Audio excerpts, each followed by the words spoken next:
Amazing Discoveries presenta Reavivando la Reforma.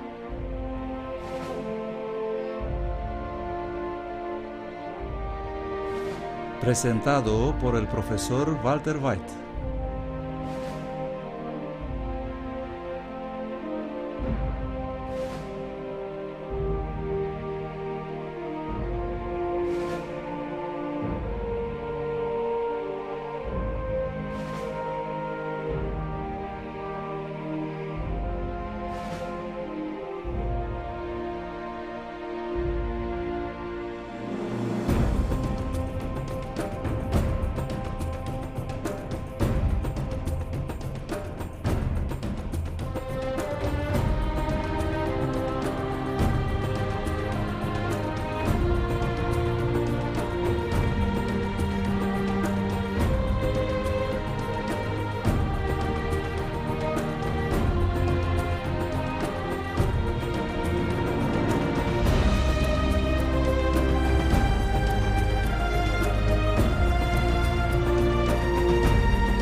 Los pilares gemelos de la Reforma. Esta noche es algo totalmente distinto, totalmente diferente. Y temo que va a ser una semana escalofriante. Así que me gustaría pedirles que traigan unos cuantos cinturones de seguridad y asegurarlos, porque como ya he dicho, vamos a construir y edificaremos, lo que significa que se hará más grande y peor a medida que avancemos. Así que pido disculpas por eso, y sobre todo pido disculpas por lo que voy a decir. Creo que estamos viviendo en los momentos más interesantes de la historia del mundo, e incluso la Biblia dice que los patriarcas y los profetas de antaño anhelaban este día que estamos viviendo. Realmente es un tiempo fascinante, pero sé que si dices la verdad, siempre habrá quienes se vean heridos por la verdad. Y quiero asegurarles que yo pertenezco a esa categoría. Me sentí herido por esta verdad, muy dolido por esta verdad, muy enojado por esta verdad. Y por eso les invito a estar enojados conmigo, pero no estar enojados con la verdad, porque si es verdad, entonces vale la pena comprarlo. Y si no es verdad, ¿y cómo determinar si es verdad? Bueno, solo hay 3 definiciones de la verdad en la Biblia. La primera dice que Jesús es el camino, la verdad y la vida. La segunda verdad es, tu palabra es la verdad. Y en el Salmo 119, todos tus mandamientos son verdad. Estas son las únicas 3 definiciones que tenemos en la Biblia. Y prueben todo lo que digo con la palabra, porque yo no voy a adoctrinarles, no voy a darles sino hechos. Y luego ustedes miren los hechos y vean si los hechos se relacionan con la palabra, y si lo hacen, cómprenlo. Y si no es así, rechácenlo. Así que esta noche, si ustedes sienten que están siendo pisoteados, eso no es mi intención. La verdad os hará libres, y la verdad es una cuchilla que corta hasta la médula y al hueso. Y cuesta algo, no es gratuita. La salvación es gratuita, pero cuesta algo. ¿Y cuánto cuesta? La Biblia nos dice lo que cuesta. Cuesta todo lo que tienes. Todo. Cuando cavas en ese campo Cuando excavas en esa palabra y descubres el tesoro que está más allá de la comprensión humana, vas y vendes ¿cuánto? Todo para conseguir el tesoro. Es gratis, pero te cuesta algo. Está bien. Los pilares gemelos de la Reforma. Esta noche voy a dejar hablar la historia. Esta es una lección de historia y por lo tanto, por favor, véanla como una lección de historia y no como un ataque contra alguien. Y antes de empezar, permítanme decir que yo creo, y lo creo con todo mi corazón y con toda mi alma, que Dios tiene a su pueblo en cada una de las denominaciones en el planeta. ¿Comprenden lo que digo? Yo creo que Dios tiene a su pueblo en cada una de las denominaciones en el planeta. Voy a ir más allá. Dios tiene gente en todos los ámbitos de la vida y de la religión en el planeta. Y Él dice que si uno no sabe algo, Dios cierra el ojo en el tiempo de ignorancia, pero si sabes y no lo haces, entonces es para ti pecado. Así que no estoy atacando a nadie, solo estoy diciendo lo que nos dice la historia. Entonces, ¿qué es la Reforma? ¿De qué trata la Reforma? ¿O de qué trataba? Es un evento que tuvo lugar hace 400 años y la gente lo ha olvidado. Pues bien, hoy todavía tenemos iglesias protestantes, ¿no es así? ¿No tenemos iglesias protestantes en el mundo? ¿Puedo preguntar cuántos de nosotros pertenecen a las iglesias protestantes? Hay un buen número de manos que se han levantado. ¿Puedo ser más travieso y hacer otra pregunta? ¿Contra qué están protestando? Bueno, nosotros hemos tenido un buen número de manos levantadas, pero si haces esta pregunta, va a traer un poco de risa, porque en realidad nadie está protestando más. Yo creo que el protestantismo ha sido prácticamente erradicado. Y necesitamos saber por qué los reformadores fueron protestantes. Ahora, ¿qué significa ser un protestante? Ustedes saben que tiene esta negativa. Estás protestando. No, el protestantismo no es solo negativo, sino que también es positivo, y si no hubiera sido positivo, no sería protestantismo. Bueno, vamos a echar un vistazo a esta definición. Ella dice, el protestantismo tiene un significado positivo y uno negativo. Pro significa estar a favor de algo y testari, a dar testimonio. Así que un verdadero protestante es un testigo de la verdad. Eso es lo que significa ser protestari, ser un protestante. Y lo que es simplemente una negación del error no es verdadero protestantismo. Un verdadero protestante llevará ante todo un mensaje positivo. Su actitud será la de su maestro que dijo, no he venido a juzgar el mundo, sino a salvar al mundo. Eso no quiere decir que el error no debe ser expuesto, pero exponer el error por medio de la verdad debe ser protestari. Y el protestari expone el error. Ahora, ¿cuándo empezaron las cosas a ir mal en este mundo?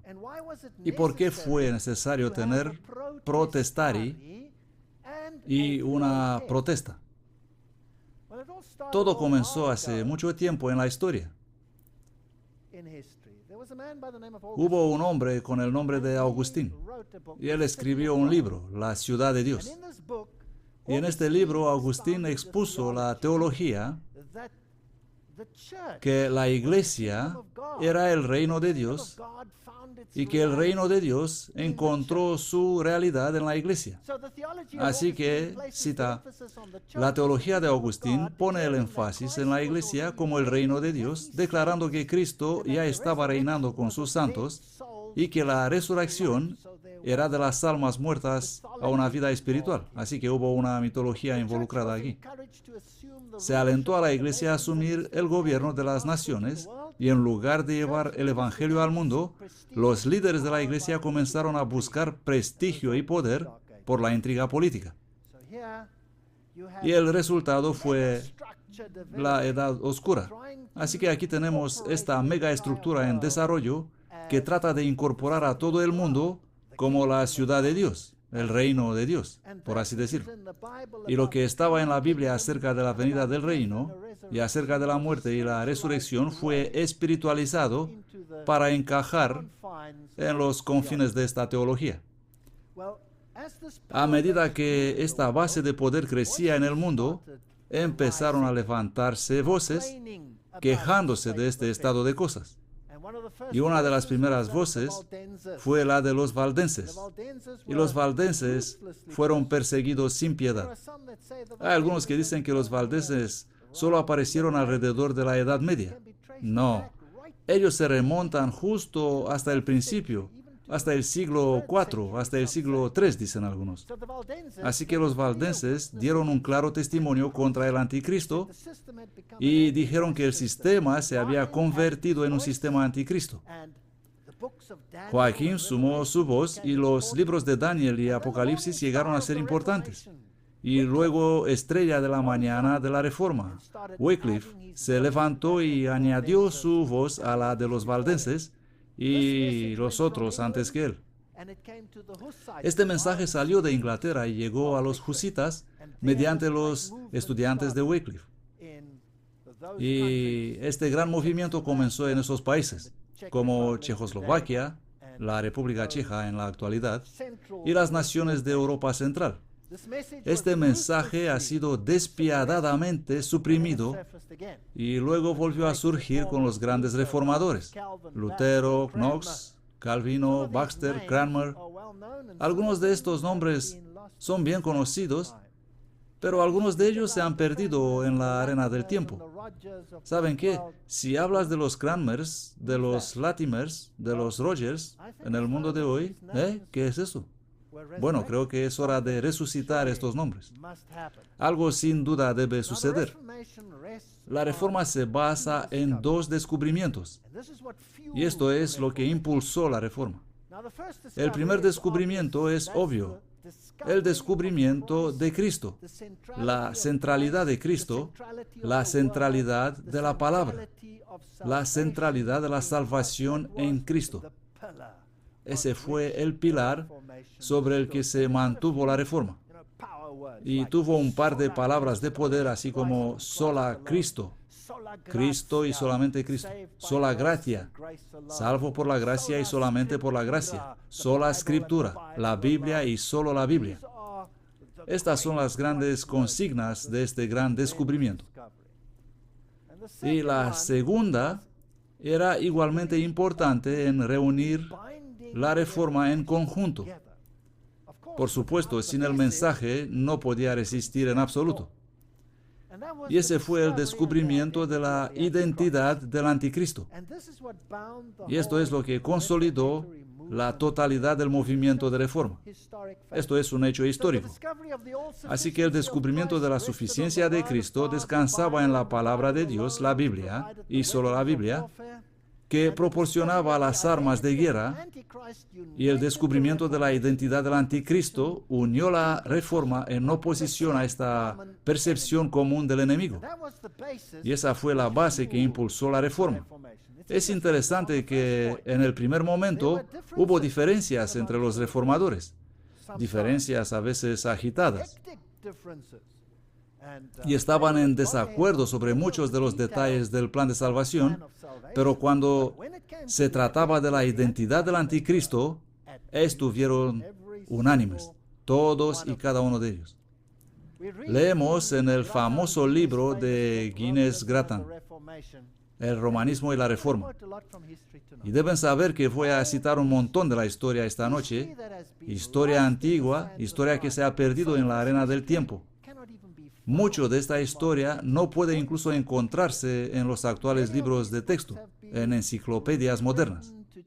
Muchos de estos libros han sido reescritos para eliminar molestias. Así que si quieres llegar a la verdadera historia de lo que pasó, tienes que conseguir esos libros mohosos.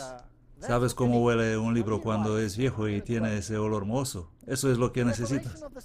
Bueno, él escribe, y voy a citarlo: la reforma del siglo XVI, que dio origen al protestantismo, fue basada en las Escrituras. Devolvió la Biblia al mundo, enseñaba las Escrituras, exponía los errores y corrupciones de Roma mediante el uso de la espada del Espíritu. Eso fue escrito hace 120 años. Aplicaba las profecías y aceptaba su orientación práctica. Tal obra de reforma debe hacerse de nuevo. Hemos aceptado que la verdad profética antipapal sea demasiado olvidada. Esta generación es peligrosamente latitudinaria, indiferente a la verdad y el error en los puntos en los que la Escritura es tremendamente decidida y absolutamente clara. Aquí estaba uno de los últimos grandes campeones de la Reforma, Gratan Guinness. Esa generación se ha ido, ya no existe. ¿Y por qué nos hemos vuelto peligrosamente latitudinarios? Él escribe: nuestra fe reformada está pues en peligro de extinción, tanto desde fuera como desde dentro, y puede ser defendida solo por un retorno decidido al verdadero testimonio dado por los santos y mártires de otros días. Tenemos que aprender de nuevo desde la divina estimación profética. Noten la énfasis que pone en la profecía. De la divina estimación profética de Dios sobre la naturaleza de la Iglesia de Roma, si nos trasladaría de nuevo para ser testigos de Cristo en contra de esta gran apostasía. Saben, esto suena como algo de otros tiempos, algo que tiene que ser olvidado. Este hacha ha sido enterrada. ¿De qué trata todo este bombo? Nos sentimos obligados a renovar el gran antiguo protesta al que el mundo debe sus modernas adquisiciones de la libertad, del conocimiento, la paz y la prosperidad. Lo reconocemos como patente y hecho indiscutible de que el futuro de nuestra raza no reside en los papistas, sino en los protestantes. Las principales naciones hoy día no son las papistas Italia, España y Portugal, sino las protestantes Alemania, Inglaterra y Estados Unidos. Pero si miramos a estas naciones protestantes hoy, ¿cómo van las cosas? ¿Van muy bien? Lee tu periódico y pregúntate qué ha sucedido. Él sigue diciendo que el romanismo es la cristiandad latina apóstata y no el cristianismo en general. Es muy específico. Él continúa: la reforma fue un retorno al cristianismo primitivo o no apóstata. Una característica de este gran movimiento fue el abandono del uso del latín en el culto público y la traducción de las escrituras en las lenguas vivas para que todas las naciones puedan leer la palabra de Dios en su propia lengua y entender por sí mismos sus mensajes sagrados.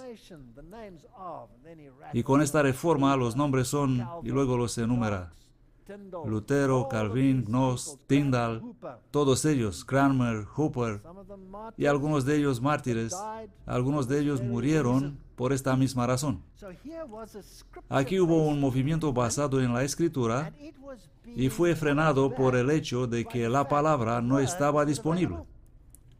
Se había perdido en las arenas del tiempo.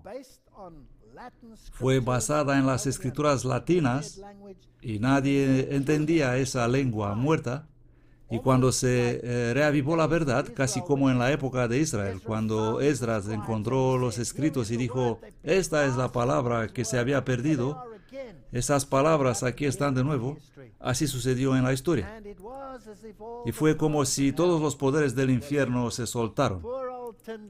Pobre viejo Tyndall, que escribió esa Biblia en inglés tan meticulosamente. Pobre viejo Tyndall. Fue estrangulado vivo, atado a una estaca y quemado hasta la muerte. Y el pobre Wycliffe, antes que él, lo había escrito, y los papistas desenterraron sus huesos muchos años más tarde y los quemaron, también por haber dado la Biblia en una lengua conocida. Ahora, si saltamos por un momento en el tiempo presente y llegamos a nuestro tiempo presente en 2007, tenemos la noticia de que el Papa reaviva la misa en latín. Y si leemos en la parte inferior aquí, hay una decisión en las últimas dos líneas ahí: motu proprio, que significa Él hizo de su propio acuerdo. Puedes volver a la misa en latín. Es como que estamos dando un paso atrás. El protestantismo en su nacimiento en el siglo XVI era mucho más que una mera negación del papado. Fue irrumpir en la vida de las verdades escondidas de las Escrituras que desgarra el papado por razón de la fuerza explosiva de la vida misma. Y la pregunta es, ¿cambió algo en las posiciones doctrinales de la Iglesia de Roma?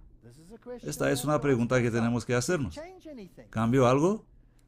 El hombre que piensa que puede ser un protestante y sin embargo rechaza la Biblia, eso fue escrito hace 120 años, o alguna parte de ella, está haciendo un profundo error.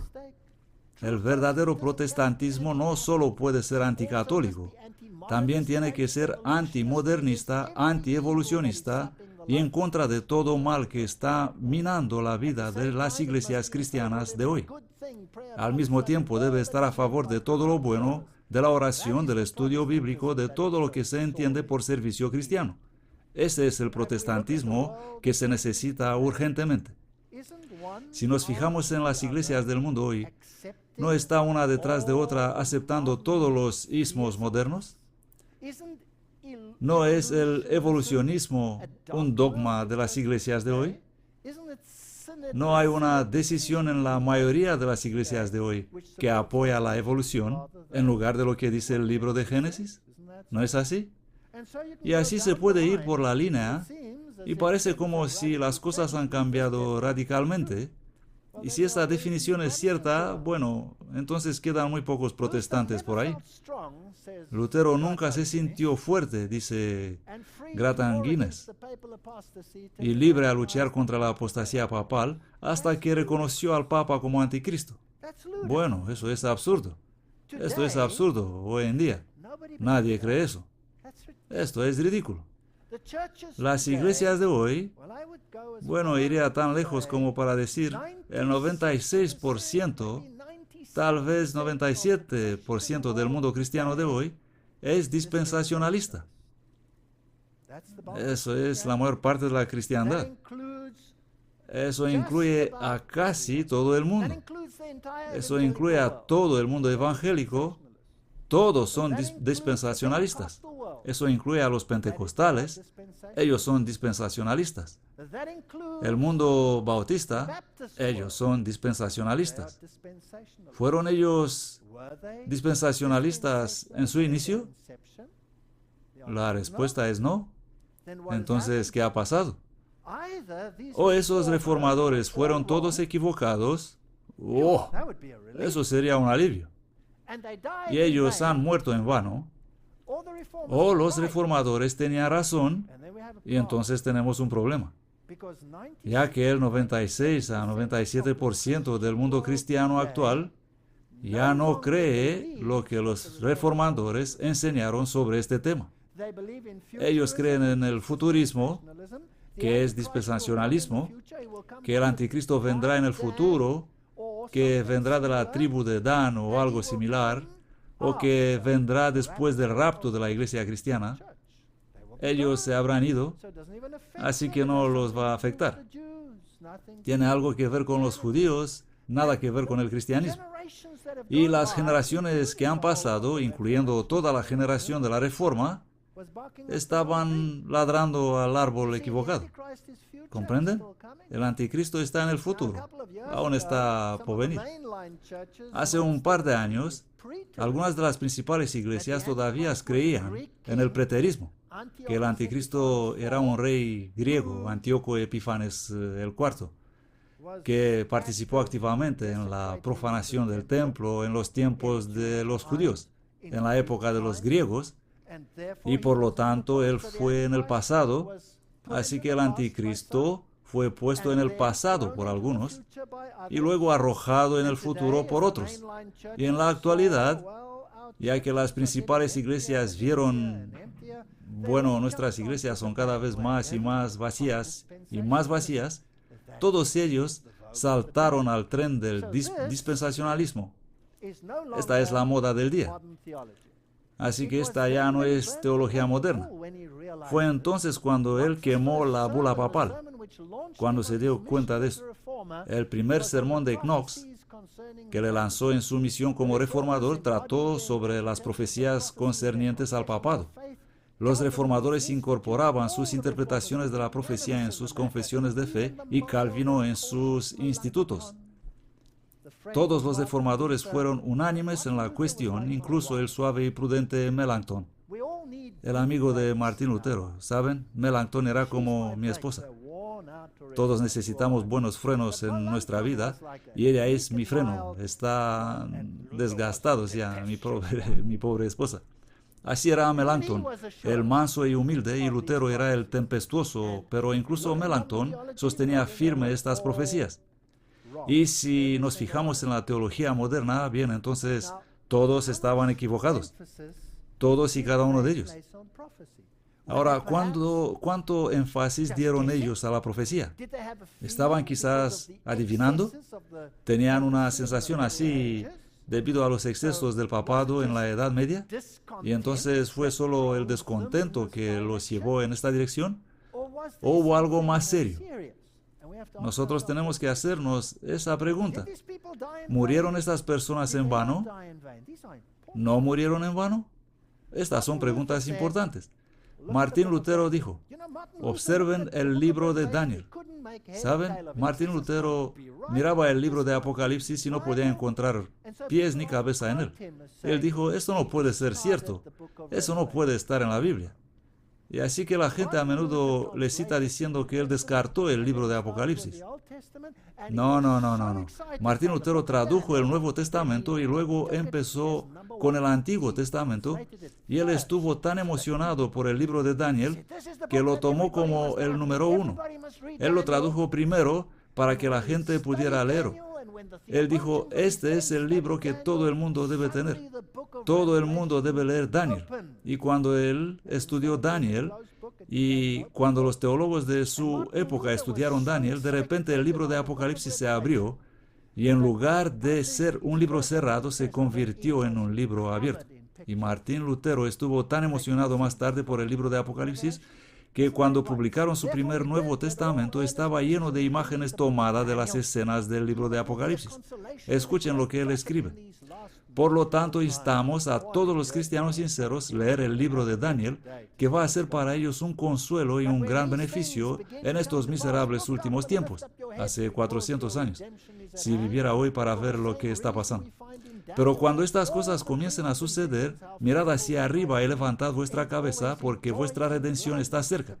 Por esa misma razón hemos encontrado en Daniel que todos los sueños y visiones, por terribles que podrían ser, terminan siempre en gozo y alegría con la venida de Cristo y su reino. Sí, por ese principal dogma de fe, la venida de Cristo, se dieron estas visiones explicadas y registradas. Martín Lutero jugó un enorme papel en la Reforma y puso un tremendo énfasis en la profecía y en la segunda venida de Cristo. Esos fueron los temas que los mantenían firmes. Martín Lutero escribió Schriften Normativas, volumen 22, en 1538. Al comentar la impiedad prevaleciente, Lutero dijo, espero que ese día no está muy lejos y aún nosotros lo veremos. Él esperaba la segunda venida. Él escribió, espero que el último día no tardará más de 100 años, hace 400 años. Porque la palabra de Dios será quitada de nuevo y una gran oscuridad vendrá por la escasez de ministros de la palabra. Tenemos más pastores hoy en día que en cualquier otro momento de la historia, y me gustaría ser tan atrevido esta noche como para decir que sus palabras se han cumplido. Esta es toda una declaración si tomamos en cuenta toda la predicación que se hace en el mundo. Él escribió, oh Cristo, mi Señor, mira abajo sobre nosotros y traer sobre nosotros tu día de juicio y destruye la prole de Satanás en Roma. Puedes ir a la cárcel por decir eso hoy en día. Eso sería clasificado como incitación al odio. Pero afortunadamente solamente estoy leyendo la historia. Allí en Roma está sentado el hombre de quien el apóstol Pablo escribió en 2 Tesalonicenses 2, 3 y 4, que se opondrá y se exaltará contra todo lo que se llama Dios, el hombre de pecado, aquel hijo de perdición. ¿Qué otra cosa es el poder papal sino pecado y corrupción? Él conduce las almas a la destrucción bajo tu nombre, oh Señor. Espero que ese día de juicio amanecerá pronto. Las cosas no pueden ser peor de lo que son en este momento. La sede papal está practicando la iniquidad desde sus alturas. Suprime la ley de Dios y exalta sus mandamientos por encima de los mandamientos de Dios. ¡Wow! Esa es una declaración fantástica. ¿Arcaico? ¿Anticuado? ¿Fuera de sintonía? Tenemos que hacernos estas preguntas. Son preguntas serias. Saltemos a los tiempos modernos. Saltemos al pastor estadounidense. No estoy aquí para noquear a nadie. Solo estoy mostrando cómo los tiempos han cambiado. Este no es otro que Rick Warren, escribiendo su libro Vida con propósito, página 285, y he tomado una fotocopia para que la gente pudiera leer por sí mismos. Dice allí, cuando los discípulos, en el segundo párrafo ahí, querían hablar de profecía, Jesús cambió rápidamente la conversación a la evangelización. Él quería que ellos se concentren en su misión en el mundo. Él dijo en esencia, los detalles de mi regreso no son asunto vuestro. Vuestro asunto es la misión que les he dado. Concéntrese en eso, porque nadie sabe el día ni la hora. Así que no se preocupen por toda esa profecía. Si quieres que Jesús vuelva pronto, céntrate en cumplir tu misión, no descifrar la profecía. Una vida con propósito, página 286. Martín Lutero dijo, estudia las profecías. Los teólogos modernos dicen, hoy necesitamos una forma diferente de cristianismo. No estamos tan enganchados en la profecía. Eso es muy interesante. Si consideras que todo el mundo es tan enganchado a la profecía, pero es enganchado a un tipo diferente de profecía. Ellos están enganchados al futurismo, algunos de ellos tal vez al preterismo, pero nadie se engancha a este tipo de profecía. ¿Qué dice la Biblia acerca de la profecía?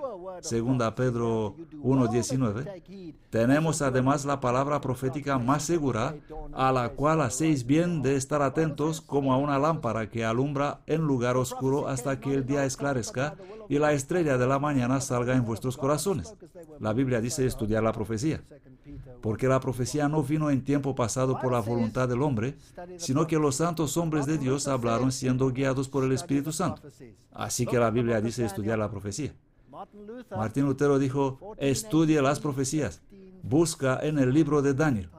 Martín Lutero, 1483-1546. ¡Wow! El tiempo vuela. Hace 400 años. Él demostró por las revelaciones de Daniel y San Juan, por las epístolas de Pablo, Pedro y Judas, que el reinado del anticristo predicho y descrito en la Biblia era el papado. Debe haberse equivocado. Debe haberse equivocado, ya que el 96% de la cristiandad hoy dice que no hay tal cosa en la Biblia. Debe haberse equivocado. Debe haber leído equivocadamente en Daniel, en Apocalipsis. Debe haber leído equivocadamente lo que escribieron esos profetas. Y todo el pueblo respondió amén. Un terror santo se apoderó de sus almas. Era el anticristo a quien contemplaban sentados en el trono pontifical. Esa nueva idea que derivaba una mayor fortaleza por las descripciones proféticas lanzadas adelante por Lutero en medio de sus contemporáneos, causó el más terrible golpe en Roma. Esta es historia. Esto es lo que sucedió históricamente. Hacia eso nos dirigimos. Esto es tomado del primer libro impreso de Martín Lutero, la Biblia, que es el libro de Dios, no de Lutero. ¿Y qué es eso? Esta es una representación de la mujer que estaba sobre la luna con las 12 estrellas y el dragón arrojando agua para vencer a la mujer. Esto es directamente del libro del Apocalipsis. Aquí está, y él está mostrando la bestia con las 7 cabezas, con la mujer cabalgando sobre ella, con una triple corona, que es la triple corona papal, la mujer, la iglesia, a lomos de la bestia. Esta entidad política y los reyes del mundo inclinándose en reverente obediencia, tomadas directamente del libro de Apocalipsis y aplicando la profecía al papado. Esta es su primera impresión. Esta es la primera gran Biblia. Aquí hay otra imagen de la Biblia de Martín Lutero. A la izquierda allí tenemos a Jesús echando a los cambistas del templo, y a la derecha tenemos a sus representantes invitando a los cambistas en el templo, en contraste. Y Lutero puso ese perrito en la parte inferior. Fascinante ilustración, porque la Biblia dice, afuera están los perros, y perros significa incrédulos. Pero aquí tenemos el perro dentro. Es fascinante con qué salían estos reformadores. Un gran número de testigos se unió a eso. Wycliffe, Tyndale, Lutero, Calvin, Cranmer, en el siglo XVII, Bunyan, los traductores de la Biblia King James, los hombres que publicaron el Westminster y las confesiones de la fe bautista, Sir Isaac Newton, se unieron a ellos. El científico más grande que jamás haya vivido, que escribió más sobre la Biblia de lo que escribió acerca de la ciencia, Wesley, Whitefield, Jonathan Edwards y más recientemente Spurgeon, Bishop, G.C. Ryle y Dr. Martin Lloyd-Jones. Estos hombres, entre muchos otros, todos vieron la oficina del papado como el anticristo. Todos estos grandes reformadores, todos ellos dijeron exactamente lo mismo. Y hoy se les condena de ser equivocados. Entonces, ¿qué vieron Martín Lutero y todos estos reformadores en el libro de Daniel y Apocalipsis? Había algo ahí que los teólogos modernos quizá ignoran. En Daniel capítulo 7 tenemos una profecía sobre el poder del cuerno pequeño. Y los reformadores serán unánimes en decir que este poder del cuerno pequeño señalaba al papado. Ahora, ¿era una conjetura o se basaba en la Biblia? Estas son las preguntas que tenemos que hacernos. Y él será diferente de los primeros. Daniel 7:24. Los otros cuernos mencionados en la Biblia, todos, se refieren a poderes seculares, pero este iba a ser diferente. Y aquí están los atributos. Yo solo voy a pasar a través de ellos rápidamente para ustedes. Surge de la cuarta bestia, y la cuarta bestia se había identificado como Roma. Por lo tanto, ellos decían que era un poder romano. Surge entre los 10 cuernos. Yo contemplaba los cuernos y aquí subía entre ellos otro cuerno pequeño. Daniel 7:8. Por lo tanto, ellos decían, bueno, la cuarta bestia es Roma, y hay 10 cuernos, 10 reinos. El imperio romano fue dividido en 10 de los bárbaros, y después de eso vino este cuerno pequeño. Después de los 10 cuernos, otro se levantará después de ellos, verso 24. Después de la división del imperio romano, entonces aparecerá este cuerno pequeño. Y este debía ser diferente de los demás cuernos. Él será diferente de los primeros, verso 24. Estas son las características que los reformadores utilizaban para identificar el anticristo. Es más fuerte que los demás. Eso lo encontramos en el verso 20. Así que tiene peso político. Puede establecer reyes y puede destituir a los reyes. Él tiene el poder para hacer eso. Puede dividir territorios. ¿Qué poder hizo eso? Ellos lo atribuyeron al poder papal. Él desarraigó 3 reinos, ante el cual habían caído 3 cuernos. Bueno, es historia que los ostrógodos, visigodos y los vándalos se opusieron a la subida de este sistema y que ellos fueron erradicados para que el cuerno obtenga una condición, y el cuerno en la Biblia por definición es la condición política del sistema. Él tenía ojos como de hombre y hablaba grandes palabras contra el Altísimo. Encontramos esto en el verso 8 y 25. Este cuerno pequeño parecía tener ojos humanos y una boca que profería insolencias contra el Altísimo. Versículo 25.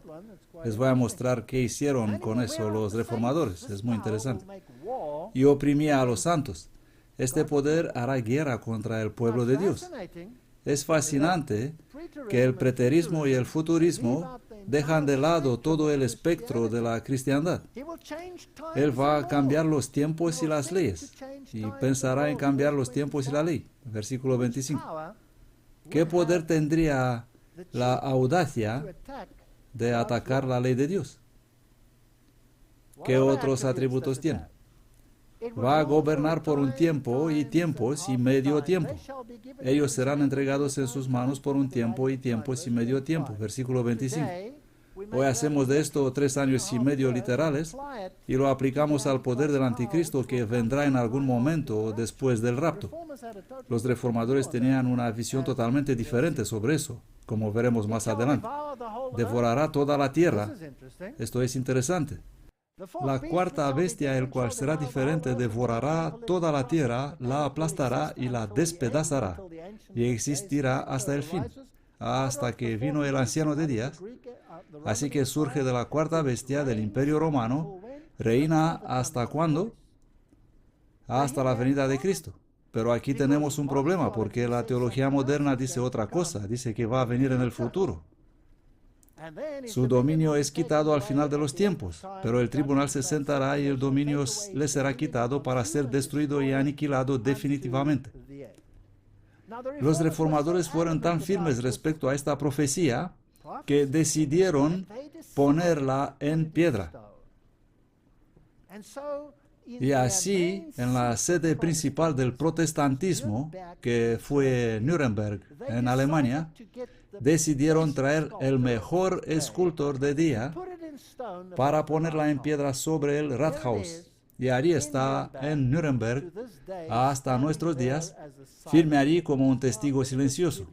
Déjenme leer una cita aquí que dice: el Rathaus, o ayuntamiento, con 3 magníficos portales dóricas sobre los que se tallaron las bestias proféticas de Daniel 7.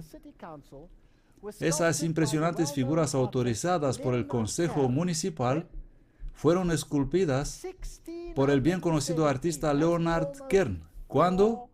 En 1617. Eso fue hace 400 años. Y allí han permanecido testigos silenciosos de la teología de los reformadores. Bajo el edificio están las mazmorras y las cámaras de tortura abovedadas, empleadas anteriormente por el Santo Oficio, esa era la Inquisición, para la persecución de los disidentes y los confesores de la fe reformada. Así que se han invertido los papeles y donde había mazmorras de tortura, aquí han puesto su teología en piedra. Vamos a echar un vistazo a esto. Y me vino la idea y me preguntaba cuántas personas hoy, 400 años después, siquiera sabrán lo que significa. Y eso me intrigó y me incitó, y así que tomamos un par de amigos y nos fuimos allá para averiguarlo. Bueno, aquí están todos estos magníficos portales de la Reforma, y aquí es el primer portal que representa a las 2 primeras bestias de Daniel capítulo 7. Y si miras a la izquierda, se puede ver una figura, un león con alas de águila, y a la derecha hay un oso con 3 costillas en su boca. Y si te vas al otro lado, bueno, ahí verás otra figura en la izquierda, una bestia leopardo con 4 cabezas, y tienes otra figura al lado. Y a la derecha allí tienes la terrible bestia con 10 cuernos y otra figura a su lado. De modo que ellos querían asegurarse que no olvidaríamos. Y pusieron al lado de la bestia en la izquierda, junto a la bestia leopardo, pusieron a Alejandro Magno, para que la posteridad no lo olvidaría. Ellos dijeron, esa es Grecia. Y junto a la siguiente bestia pusieron a Julio César solo, para asegurarse que la gente no se olvide que se trata de Roma. Bueno, vamos a echar un vistazo a esto. Ahí está el león con alas de águilas, la primera bestia, y a su lado nadie otro que Nabucodonosor. ¿Quién decían ellos que era? Babilonia. Decían que representaba a Babilonia. En el otro lado pusieron a Ciro el Grande, la segunda bestia que decían que era Medo-Persia. Luego en el otro portal, la bestia leopardo de 4 cabezas de Daniel capítulo 7, y pusieron allí mismo a Alejandro Magno. Y en el otro lado pusieron a Julio César y la terrible bestia con 10 cuernos, entre los cuales creció otro cuerno pequeño. Así que el cuerno pequeño era definitivamente romano, no era griego. Ahora, esto es un problema, porque si el preterismo es correcto, entonces el cuerno pequeño tiene que ser griego y tiene que salir de la tercera bestia y no de la cuarta bestia. Si el futurismo tiene razón, bueno, entonces tenemos incluso un problema mayor, porque entonces todos los animales se habrán ido y no existe la cuarta bestia. Y por lo tanto, el cuerno pequeño tiene que salir de la nada. Entonces aquí tenemos un problema. Tenemos un problema teológico. Daniel 7:8. Yo contemplaba los cuernos y he aquí que otro cuerno pequeño surgía entre ellos, delante del cual fueron arrancados 3 cuernos de los primeros. Y aquí, en este cuerno había ojos como ojos de hombre y una boca que hablaba grandezas. Y habían representado las bestias, y noten los perfectas que eran. Ellos pusieron una pequeña cara en este cuerno. ¿La ven? Eran muy lindos, esos reformadores. Ellos no querían que nos olvidemos. Por lo tanto, me preguntaba si tal vez la gente había olvidado. Y por cierto, esta teología debe estar mal, ya que 96% del cristianismo, tal vez 97 o 98% no lo cree. Debe estar equivocado. Así que esta interpretación es un problema. Así que vamos a ir a preguntar a la gente qué está pasando aquí. ¿Alguien nos puede decir, por favor? Así que paramos a la gente de Nuremberg y les preguntamos algunas preguntas. Jóvenes, ancianos, maestros, guías turísticos del ayuntamiento. ¿Nos pueden decir qué significa esto? ¿Tiene alguna idea de lo que está pasando? ¿Y qué significa eso? Oh, ¿qué es esto? Esto es raro. Esos viejos tíos fueron muy raros, de veras, cuando pusieron esas cosas allí arriba y reían. Hemos descubierto historias increíbles. ¿Qué representan? ¿Qué son esos 10 cuernos? ¿Qué es el pequeño cuerno de entre ellos? Bueno, aquí está Rathaus y vamos a ver esta entrevista. Debajo está escrito lo que estas personas dicen. Obviamente la mayoría de ellos son alemanes. Solo hubo uno que sabía hablar inglés. Uno era español y no lo incluimos. Hubo muchos que no los hemos incluido. Preguntamos un montón de gente. Por cierto, ¿cuántos pudieron decirnos de qué se trataba? Ni uno. Ni uno. Vamos a echar un vistazo. ¿Sabes? ¿Tienes alguna idea de lo que significan estas dos esculturas? Oh, no sé qué significa. ¿No sabes? No he leído nunca la Biblia. Soy protestante. ¿Eres protestante y no has leído nunca la Biblia? Sí. ¿Y tú? Uno no tiene que leer la Biblia. Uno sabe la Biblia. ¿No tiene que leer la Biblia? No es un libro para leer. No sabes cómo termina. ¿No puedes decir tal vez qué significa esa escultura? Oh, no. ¿Tienen alguna idea? ¿Sabe qué significa? No, ni siquiera me imagino. ¿Habéis oído algo en la escuela acerca de esto? ¿En las clases de historia? ¿Qué puede significar esto? Los niños también pueden responder. ¿Y los animales en el fondo, qué podrían significar? ¿Habéis oído algo en la escuela acerca de esto, en las clases de historia, en la enseñanza religiosa? En realidad no. ¿Papá sabe algo sobre esto? No lo sé tampoco en este momento. ¿Es usted de Nuremberg? Sí, desde 1949.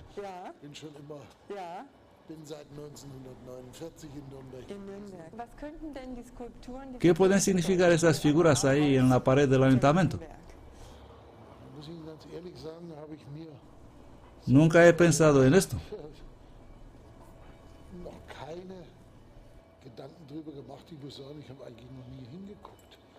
De alguna manera me da una impresión marítima. ¿Marítima? Sí, Neptuno. ¿Neptuno? Sí, probablemente. Estoy perplejo. ¿Alguna vez has oído una explicación en la escuela? No, nunca, siquiera en la escuela. Usted es un maestro de Nuremberg. ¿Y ustedes, caballeros, no tienen ni una idea? ¿Habéis oído algo en la escuela o en las excursiones guiadas por la ciudad? ¿Tiene alguna idea? Idea. Si se trata de algo bueno, entonces debería poner algo sobre ello por aquí. Es del siglo XVI. No, de los años 1600. Oh, mal. ¿Tiene algo que ver con Venecia? Continúe.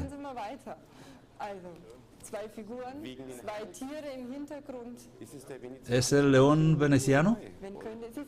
¿Usted es maestro? ¿Qué tema enseña? Soy maestro de secundaria. ¿Nunca nadie les ha explicado en las excursiones por la ciudad? ¿Habéis hecho alguna visita guiada? Bueno, lo hice en la universidad hace 20 años y no me acuerdo si eso alguna vez sucedió. Así que de veras me vas a preguntar algo. Tengo que responder. Este es el guía, dice Walter Reich. Sí, ¿no has oído nada sobre esto en tus excursiones? Seguro que sí, pero se me olvidó. En las excursiones por la ciudad, ¿te ha sido mencionado cuál es el significado de estas figuras que están en la fachada del ayuntamiento? Nada que pueda recordar. ¿Y tú eres específicamente encargado de las mazmorras? Sí. ¿Es usted de Nuremberg? Sí. Mire al ayuntamiento. ¿Qué significan estas figuras? No, no te puedo decir nada sobre eso. Este es en parte el águila del Reich. El águila del Reich. Esta es otra emblema, pero no es el escudo de la ciudad de Nuremberg. ¿Y los animales y las figuras, los conoce? No. ¿No es eso increíble? Ni siquiera el guía turístico. Y llamamos y llamamos y llamamos y dijimos, por favor, necesitamos un guía de turismo. El guía salió, como han visto. ¿Alguien alguna vez te ha explicado esto a ti como guía del turismo? No. ¿Tú eres responsable de las mazmorras ahí abajo? Sí. ¿Sabes lo que significan? No. Y el otro hombre dijo, Neptuno, quizás es Neptuno. Es increíble. Nadie se acuerda. Y es por eso que estoy haciendo estas conferencias. Creo que es la hora de recordarnos. Voy a leerles lo que los reformadores escribieron y voy a explicarles qué representaba la reforma. Y si es lógico, y si está basado en la Biblia, y si es preciso, pues entonces algo muy mal pasa en los tiempos que vivimos. Hay 3 grupos distintos de profecía. Esto fue escrito hace 120 años. Sobre la subida, el carácter, los hechos y la perdición del romanismo. Este hombre pertenece a la gran iglesia de Inglaterra. La primera se encuentra en el libro de Daniel, el segundo en la epístola de Pablo y el tercero en las letras del Apocalipsis de Juan. Y ninguno de estos 3 grupos es completo en sí mismo. Es solo mediante la combinación de sus características separadas que obtenemos el retrato perfecto. La visión de Daniel representa el carácter y las relaciones del romanismo político. La visión del apóstol Pablo, por su parte, presenta el carácter y las relaciones eclesiásticas de este poder, y las profecías de Juan, tanto en Apocalipsis 13 como en 17, representan la combinación de ambos, las relaciones mutuas entre la Iglesia Latina y el Estado romano. Así que hay 3 grupos distintos de profecías. Y allí en este cuerno había ojos como ojos de hombre y una boca que hablaba grandes cosas. Daniel 7:8. Vamos a leer lo que dijeron los reformadores. Este es un resumen de la teología de la Reforma. El imperio de Roma, repetimos, nunca ha cesado. Era un poder pagano secular en el siglo V o VI. Desde entonces ha sido un poder cristiano eclesiástico y apóstata. El gobierno de Roma fue resucitado en una nueva forma y era tan real bajo los papas del siglo XIII como lo fue bajo los cesares de la primera era. Fue tan opresivo, cruel y sangriento bajo Inocencio III como lo había sido en los tiempos de Nerón y Domiciano.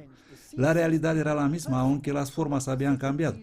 Los cesares no persiguieron a los testigos de Jesús con mayor severidad y amargura de que lo hicieron los papas. Diocleciano no destruyó a los santos ni se opuso al Evangelio más de lo que lo hizo la Inquisición en los días papales. Roma es una y la misma siempre, tanto localmente como moralmente. De modo que ellos afirman que es el mismo sistema. El Papa incluso tiene el mismo título de los cesares. Puedes mirar en los estatutos de los cesares y encontrarás las letras PM, Pontifex Maximus. Miras a las estatuas de los papas y encontrarás las mismas letras, PM, Pontifex Maximus. El poder simbolizado por el orgulloso, inteligente y blasfemo cuerno pequeño, con cara de hombre, es la bestia romana. A esto él dedica, por el contrario, la mayor parte de la profecía, y debo pedirle ahora, y pienso que debemos hacer lo mismo hoy en día, Vamos a seguirlo a los reformadores y ver lo que ellos dijeron. Debo pedirle ahora que noten cuidadosamente los distintos puntos que prueban este cuerno como siendo un símbolo profético maravilloso o jeroglífico del papado romano, ajustándolo como una llave de palanca, se ajusta a la cerradura para que fue hecha a la perfección y en todas partes, al tiempo que se niega rotundamente a adaptarse a cualquier otra. Disculpa, ¿qué pasa con este hombre? 96% del mundo cristiano de hoy dice que está equivocado. Debe haber otra solución. Esos reformadores lo tenían mal. Ahora, ¿qué es lo que dice exactamente? Su lugar, dentro del cuerpo del cuarto imperio, bíblico o no, surge de la cuarta bestia, no aparece en las otras bestias. Y por cierto, no puedes equivocarte con la bestia, porque la Biblia misma dice quiénes son esas bestias. No te puedes equivocar. El periodo de su origen, poco después de la división del territorio romano en 10 reinos, surge después de esos cuernos. Su naturaleza, diferente de los otros reinos, aunque en algunos aspectos como ellos. Era un cuerno, pero con ojos y boca. Sería un reino como el resto, una monarquía, pero sus reyes serían supervisores, los ojos, o profetas y obispos. Su carácter moral, jactancioso y blasfemo, arrogantes palabras pronunciadas en contra del Altísimo. Su anarquía, reclamará autoridad sobre los tiempos y sobre la ley. Su oposición contra los santos sería un poder perseguidor, y eso durante un periodo en que iba a destruir a los santos del Altísimo, que serían entregados en su mano por un tiempo. Su duración, tiempo, tiempos y mitad de tiempo, o 1260 años. No 3 años y medio. 1260 años. Esta era la posición de la Reforma. Su perdición. Sufriría la pérdida de su dominio antes de que fuera destruido. Quitarán su dominio para que sea destruido y arruinado definitivamente. Todas estas condiciones se reúnen en el papado romano. La lengua latina de César es la única iglesia que ha sido nombrada a partir de una ciudad. El papado cumple la primera condición, por lo tanto. Durante ese tiempo se formaron los 10 reinos. El cuerno pequeño creció entre los 10. El papado se desarrolló sincrónicamente con los reinos góticos, de modo que ellos se basaban en la profecía. Y luego dice, veamos la descripción de Pablo. La visión de Pablo consiste en 2 partes. La primera da una visión general sobre la gran apostasía. La segunda dibuja atentamente el retrato del poder en el cual empezará esa apostasía. Y luego él cita, de entre vosotros mismos se levantarán hombres hablando cosas perversas. El futurismo, ¿tiene algo que ver con el cristianismo? No, porque surge después del rapto de la iglesia cristiana. Pero Pablo dice, de entre vosotros mismos, de entre vosotros cristianos vendrá este poder. Esto es lo que dice. De entre vosotros mismos se levantarán hombres. El Espíritu dice claramente, ahora estoy citando a Pablo, que en los últimos tiempos algunos apostatarán de la fe obedeciendo a espíritus engañadores y a doctrinas de demonios, que con hipocresía hablarán mentiras teniendo cauterizada su conciencia, prohibirán casarse y mandarán abstenerse de alimentos que Dios creó para que con acción de gracias participasen de ellos los creyentes que han conocido la verdad. Porque todo lo que Dios creó es bueno y nada es de desecharse si se toma con acción de gracias, porque es santificado por la palabra de Dios y oración. Y luego continúa, aquí tenemos no solo una predicción de que habría una apostasía o alejamiento de la fe en la iglesia cristiana, sino una descripción de su origen y carácter. Su origen debía ser satánico. Sus doctrinas debían ser doctrinas de diablos o demonios. Iba a asumir la autoridad y establecer leyes y prohibiciones. Destacan entre estos la prohibición del matrimonio. El matrimonio, aunque divinamente ordenado, quedaría prohibido, y hecho, aunque creado para ser recibido con gratitud, se le prohibiría. La sustitución de alguna religiosidad externa y sacrificios autoimpuestos para la verdadera santidad de corazón. Hablarán mentiras con hipocresía, teniendo cauterizada su conciencia. ¿Se encuentran estos en el papado? ¿Cuál iglesia prohíbe a sus eclesiásticos casarse? El papado. ¿Tienen ellos mandatos especiales en cuanto a comer y beber? Sí, tienen periodos de ayuno especiales. Tienen un periodo de cuaresma rápida Y los eclesiásticos están sujetos a ayunos específicos, como veremos, hasta este mismo día, en los monasterios, etc. Entonces aquí es otra forma de religión. Esta característica de falsa profesión reaparece en la profecía correspondiente en 2 Timoteo con respecto a los últimos días, donde los instigadores y adherentes a la apostasía son descritos como hombres teniendo apariencia de piedad pero negando el poder de ella. Estos hombres no serían entonces oponentes abiertos a la piedad, sino por el contrario serían grandes profesos cristianos. Pero el poder del anticristo del futurismo es un opositor y no un confesor. Pero el 96% de la cristiandad cree esto, y no lo que creían estos reformadores. Y entonces él cita, el hombre del pecado contra el hombre de Dios. El hombre de pecado, como el hombre de Dios, tenía un amplio, extendido significado. Cuando leemos que el hombre de Dios sea perfecto, enteramente preparado para toda buena obra, no suponemos que significa un solo hombre individual, aunque tiene el artículo definido. Indica una clase entera de hombres de un cierto carácter, una serie de individuos similares. Un hombre de pecado podría ser solo uno, así como un rey de Inglaterra solo podría significar un individuo, pero por otra parte el rey puede incluir toda una dinastía. Cuando al hablar del tabernáculo judío en Hebreos, Pablo dice que en el lugar santísimo entra solo el sumo sacerdote una vez al año, él incluye a toda la sucesión de los sumos sacerdotes de Israel. Que una expresión singular en una profecía puede encontrar su cumplimiento en una pluralidad de individuos es perfectamente claro en las palabras de Juan. Como habéis oído que el anticristo viene, así ahora han surgido muchos anticristos. ¿Comprenden? Un argumento contrario era el hombre de pecado es singular. Por lo tanto, no puede referirse a un sistema. Así que los reformadores miran la teología y argumentan así. Gramaticalmente, puede significar ya sea un individuo o una sucesión de individuos similares. El contexto determina que en realidad quiere decir lo último.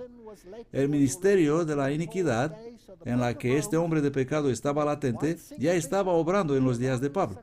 Así que el Papa de Roma puede insinuar un solo obispo o la larga sucesión, una persona perpetua, pues el hombre de pecado. Este fue su argumento. Guinness Grattan dice, ninguna duración es mencionada en esta profecía por Pablo, solo los dos límites del tiempo. Daniel tiene la duración, pero Pablo tiene dos límites de tiempo. Y el Grattan cita, la apostasía se estaba ya desarrollando y no sería destruida hasta el advenimiento.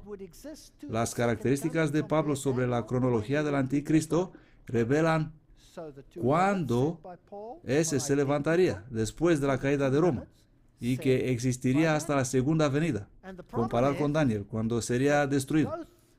Por lo tanto, los dos límites establecidos por Pablo son idénticos a los dos límites establecidos por Daniel. Y el problema es que tanto el preterismo como el futurismo quedan fuera de los dos límites. Entonces, ¿quién tenía la razón? ¿Los reformadores o los teólogos modernos?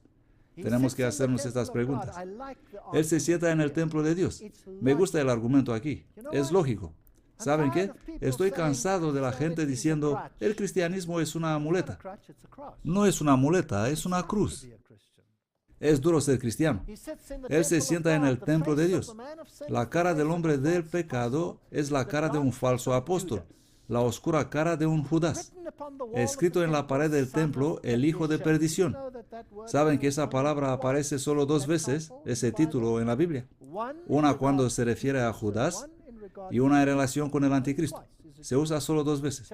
Entonces dice, él se sienta en el templo, hijo de perdición. El hombre de pecado, como Judas, es un enemigo secreto, mientras aparentemente es un amigo y un amigo íntimo, y sin embargo es un enemigo mortal que traiciona con un beso y un hola maestro.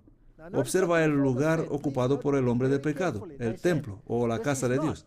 Noten lo que decían los reformadores, por favor. Observen esto con mucho cuidado. Ellos decían, esto no es ni puede ser ningún templo judío. Esta fue la posición de la Reforma. ¿Cuál es la posición de la teología moderna? ¿Qué promueve el futurismo? ¿Qué promueve el dispensacionalismo hoy? Vamos a ver una reconstrucción del templo en Jerusalén. Todos los ojos en Jerusalén. Y cuando el templo será reconstruido, vendrá el anticristo y se sentará en el templo de piedra y él suprimirá a los judíos. ¿Es esa la teología moderna? ¿Sí o no? Esa es la teología moderna. Es predicada por prácticamente todos los megagrupos en el planeta. Desde el pentecostalismo, entre los evangélicos, por la teología bautista actual, todos ellos predican ese mensaje. El reformador dice, eso no es ni puede ser ningún templo judío. ¿Por qué dirían eso? Es que estuvieron equivocados. Pablo, que utiliza esta expresión en su retrato profético del romanismo, lo emplea tanto en Corintios como en Efesios, con referencia a la iglesia cristiana. En la segunda epístola a los Corintios, escribiendo a los cristianos gentiles, él dice, vosotros sois el templo de Dios viviente. En Efesios, él llama a la iglesia un templo santo, morada de Dios en espíritu. Para Pablo, enfáticamente, el templo de Dios será la iglesia de Cristo. Este es el templo en el que su ojo profético vio al hombre del pecado sentado. No es una persona en un templo de piedra, sino un poder en la iglesia cristiana. Esa fue la posición de la Reforma. Es bíblica, es lógica, es sana exégesis. Su carácter, cómo funciona Cristo por Dios, así el hombre de pecado funciona para Satanás. Cristo y él son poderes antagónicos, el poder de la luz y el poder de las tinieblas, la majestad del cielo y la fuerza del infierno. Y así como el Hijo de Dios se humilló a sí mismo, así el hombre de pecado se exalta a sí mismo. Hay infinita autohumillación en uno y la naturaleza divina siendo cubierta por la humanidad, e infinita autoexaltación en el otro, el humano y satánico asumiendo ser divino. Él como Dios se sienta en el templo de Dios haciéndose pasar por Dios, o que es divino o que es un ser divino. No hay ningún artículo aquí delante del nombre de Dios. La expresión indica claramente que el hombre de pecado se mostrará por actos y profesiones como poseyendo la dignidad, la autoridad y el poder sobrehumana y divina. Estaban a fondo en su estudio de la Biblia. Me gusta este argumento. Esto es profundo. Cuando leo lo que escribieron estos reformadores, me doy cuenta cuán profunda era su teología. Observen la posición del hombre del pecado. Noten la palabra sienta. Y conectada con ella, un asiento, una palabra que aparece 3 veces en el Nuevo Testamento. Se utiliza 2 veces con referencia a los asientos en el templo de los que vendían palomas, los que convirtieron la casa de Dios en una casa de comercio y cueva de ladrones, y una vez en la frase, noten cuidadosamente, los fariseos se sientan en la silla de Moisés. Viene del griego katizo. Katizo, y desde katizo viene la palabra catedral, el asiento del obispo. Y también la expresión ex cátedra, como cuando decimos el Papa habla ex cátedra o de su asiento oficialmente. Ahí, en esa exaltada posición catedral y afirmando que representa a Dios, el hombre de pecado debía actuar y morar como supuesto vicario, pero antagonista real de Cristo, socavando su autoridad, aboliendo sus leyes y oprimiendo a su pueblo. ¡Wow! Si esta exégesis es correcta, entonces estamos en serios problemas hoy. Él dice, vamos a comparar lo que escribió Pablo y lo que escribió Daniel. Los dos son romanos. El autoexaltado cuerno representado por Daniel es romano. ¿Y el otro? Tiene un asiento geográfico, la época en que aparece, todo encaja. Tienen el mismo punto de origen cronológico. Ambos se levantan del imperio indiviso de Roma y tienen el mismo fin cronológico. Terminan a la venida de Cristo. Ambos se exaltan a sí mismos en contra de Dios. Daniel menciona las palabras orgullosas del blasfemo cuerno pequeño y Pablo los descarados hechos del hombre de pecado que se muestra a sí mismo como divino. Ambos comienzan como pequeños discretos poderes y se desarrollan gradualmente hasta ser muy grandes e influentes. Ambos dicen ser maestros de los hombres. Por favor, observen esto. El cuerno pequeño de Daniel iba a tener ojos como un obispo o supervisor. El significado de la palabra obispo es supervisor. Y que iba a tener una boca como si fuera un profesor. Mientras que Pablo atribuye al hombre del pecado eminencia eclesiástica, una posición soberbia en el templo de Dios o en la iglesia cristiana.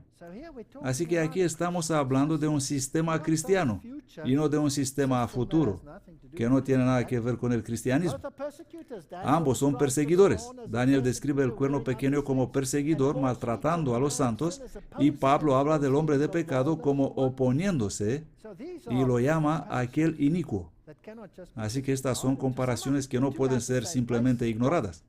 En resumen, los dos están en el mismo lugar, en Roma, el mismo periodo, desde el siglo VI hasta la segunda venida del Señor en gloria, el mismo carácter perverso, la misma anarquía, el mismo desafío a Dios, el mismo crecimiento gradual desde la debilidad hasta el dominio, las mismas pretensiones episcopales, el mismo carácter perseguidor, la misma doble fatalidad. Todo encaja, cada pieza. Y luego el autor termina resumiendo. Estas similitudes son tan importantes, tan numerosas, tan amplias y exactas como para demostrar más allá de toda duda que el poder perseguidor predicho por Daniel y este hombre de pecado predicho por Pablo son uno y el mismo poder. Incluso los romanistas admiten que este es el caso y llaman el poder así doblemente predicho el anticristo. La única diferencia es que ellos lo colocan en el futuro o en el pasado. Esta es la Biblia de Dwight. Esta es la Biblia romano-católica contra la Reforma y dice, se sienta en el templo de Dios, etc. Por todas estas palabras se nos describe el gran anticristo. Esto viene de sus propias notas bíblicas, pero por supuesto arrojado en el futuro, para que las generaciones de cristianos estén tranquilos y no ser perturbados por el poder del anticristo. El papado no tiene nada que ver con él. ¿Qué decían los reformadores? Vamos a ir a los propios reformadores y ver cómo argumentaban el punto. Nikolaus von Amsdorf, ¿quién fue? Vivió desde 1483 hasta 1565 y fue contemporáneo de Lutero. Fue teólogo en la iglesia antigua luterana y Lutero dijo de él, mi espíritu encuentra descanso en mi querido Amsdorf. Así que eran almas gemelas. Amsdorf escribe, él, el anticristo, se dará a conocer y será frustrado antes del último día, para que todo hombre pueda comprender y reconocer que Papa es el real, verdadero anticristo, y no el vicario de Cristo. Por lo tanto, aquellos que consideran al Papa y a sus obispos como pastores y obispos cristianos, están profundamente equivocados. Pero aún más, lo son los que creen que los turcos son el anticristo. Quiero darles el argumento de los reformadores. Hoy existen voces por todo el mundo que están diciendo que el Islam es el anticristo. ¿Cierto? ¿Habéis oído eso? Sí. Muchas iglesias están empezando a decir, el Islam es el problema. Bueno, los reformadores ya han dicho que eso es una tontería. Y el turco representa el Islam. ¿Por qué están en error? Porque el turco gobierna fuera de la iglesia y no se sienta en el lugar santo ni busca llevar el nombre de Cristo, sino que es un opositor abierto contra Cristo y su iglesia. Esto no tiene que ser revelado, sino que es claro y evidente. Porque él persigue a los cristianos de manera abierta y no como lo hace Papa en secreto bajo la apariencia de piedad. Un argumento bastante fuerte, digo yo. Suena perfectamente lógico. Vamos a ir a otro reformador en 1570. Este es Flacius, que escribió un tratado sobre el anticristo, y él dice, la sexta y última razón de nuestra separación de Papa y sus seguidores sea esta: mediante muchos escritos de nuestra iglesia y por la palabra de inspiración divina, por las profecías relativas al futuro y por las especiales características del papado, ha sido profusamente y bien demostrado que el Papa con sus prelatos y clero es el real y verdadero gran anticristo, y que su reino es la Babilonia real, una fuente incesante y la madre de toda abominable idolatría. Esa es la posición de la Reforma. Es dura, es recta, es directa. Este es Georg Nigrinus, 1530-1602, teólogo evangélico y escritor satírico, nació en Battenberg, Hesse, Alemania. Él solía tomar la disputa con los jesuitas. Hubo una gran cantidad de discursos entre él y los jesuitas. Él dijo: los jesuitas afirman sentirse profundamente ofendidos y han tomado mis declaraciones como un insulto y una blasfemia por señalar el papado como el anticristo, del cual profetizaron Daniel, Pablo, Pedro, Juan e incluso Cristo. Y luego dice: pero esto es tan cierto como lo es que Jesús es el Mesías. ¡Wow! Y estoy dispuesto a demostrarlo incluso por su propia definición de la palabra anticristo. Estos reformadores no anduvieron con rodeos. Se levantaron y dijeron lo suyo. Este jesuita sostiene además que el papado no puede ser anticristo porque el papado ha durado siglos. Por favor, escuchen este argumento. Pero que el anticristo se supone que debe reinar solo 3 años y medio. ¿Quién enseña esto hoy en día? El mundo entero. Todo el mundo. Se oye desde todos los púlpitos. ¿Y qué dijo el reformador? Él dice: este jesuita sostiene que habrá solo 3 años y medio. Pero nadie duda hoy que Daniel habló de días, años, no de días literales. El periodo profético de 42 meses, 1260 días, un tiempo, 2 tiempos y medio tiempo son proféticos, y según Ezequiel 4 se deben tomar un día por año. Antíoco, el anticristo del preterismo, es un tipo para anticristo, y conforme a los días que bramó y despotricó contra los judíos, tantos años deberá el Antíoco espiritual o el anticristo despotricar en medio de la iglesia cristiana. Cosas fascinantes. Así que ellos calculaban día por año.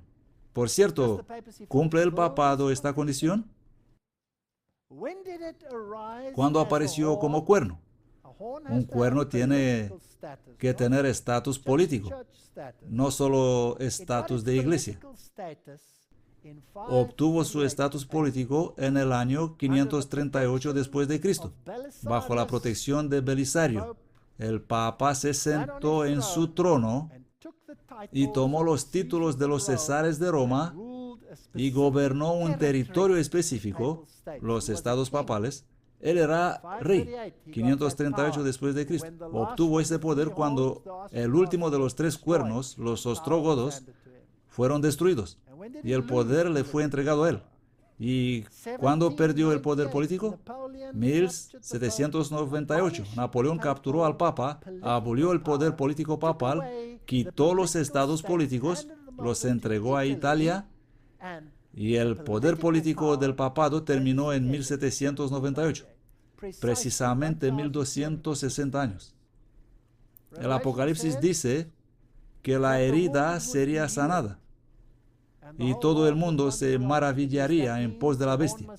Eso significa que el cuerno debía resucitar de nuevo. ¿Consiguió su poder político de nuevo? Sí. ¿Cuándo? En 1929, Mussolini le devolvió una parte de los estados, el Vaticano, que es un poder soberano político independiente. Así que el papado cumple la profecía con precisión, y los reformadores lo identifican como tal.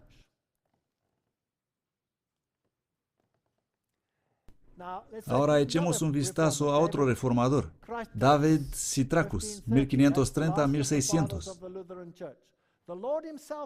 Él es el último de los padres de la iglesia luterana. El Señor mismo le reveló a Daniel el tiempo que deberían existir los 4 reinos del mundo y el tiempo que el cuerno pequeño debía durar. Ese cuerno pequeño también es descrito por Pablo en 2 Tesalonicenses 2, donde se nos dice que este es el poder del anticristo. El papado sería plenamente revelado justo antes de realizarse el juicio.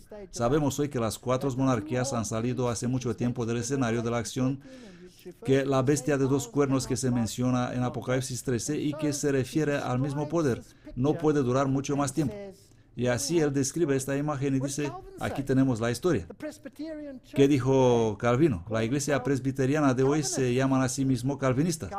Calvino dijo, algunos nos consideran muy severos y censuradores cuando llamamos al pontífice romano anticristo. Pero los que tienen esta opinión no se dan cuenta que traen esta acusación de presunción contra el mismo Pablo, según el cual nosotros hablamos y el lenguaje de quien adoptamos. Podría mostrar brevemente y continúa a mostrar las palabras de Pablo, y esto es exactamente lo que dijeron los reformadores. John Knox, él dijo que el papado es el anticristo. Dijo, la tiranía que el papa mismo ejercitó tantas épocas sobre la iglesia. Como Lutero, él finalmente concluyó que el papado era el mismísimo anticristo. Imagínense esto. John Knox viene en Escocia, país católico, y predica Daniel capítulo 7. Es su primer sermón. ¿Podéis creer eso? Y toda Escocia se vuelve protestante. Increíble. ¿Cuándo fue la última vez que has escuchado un sermón sobre Daniel capítulo 7? Esta es mi pregunta hoy. Thomas Cranmer, arzobispo de Canterbury, de las cuales conocemos a Roma como ser la sede del anticristo, al Papa como ser el anticristo mismo. Podría probar lo mismo por muchos otros pasajes de las Escrituras, escritores antiguos y poderosas razones, refiriéndose a las profecías de Apocalipsis y Daniel. Roger Williams. Noten por favor quién es este hombre, 1603 a 1683. El primer pastor bautista de América. Esto es lo que creía la iglesia bautista. Él era un pastor bautista. ¡Qué verdad magnífica se predicaba! El pastor Williams hablaba del Papa como el pretendido vicario de Cristo en la tierra que está sentado como Dios sobre el templo de Dios, exaltándose a sí mismo no solo por encima de todo lo que es llamado Dios, pero sobre las almas y las conciencias de sus vasallos y por encima del Espíritu de Cristo, del Espíritu Santo, sí, sobre el mismo Dios, hablando en contra de Dios del cielo, pensando en cambiar los tiempos y las leyes. Nadie sino Él es el hijo de perdición. Aquí tenemos a todos estos grandes predicadores.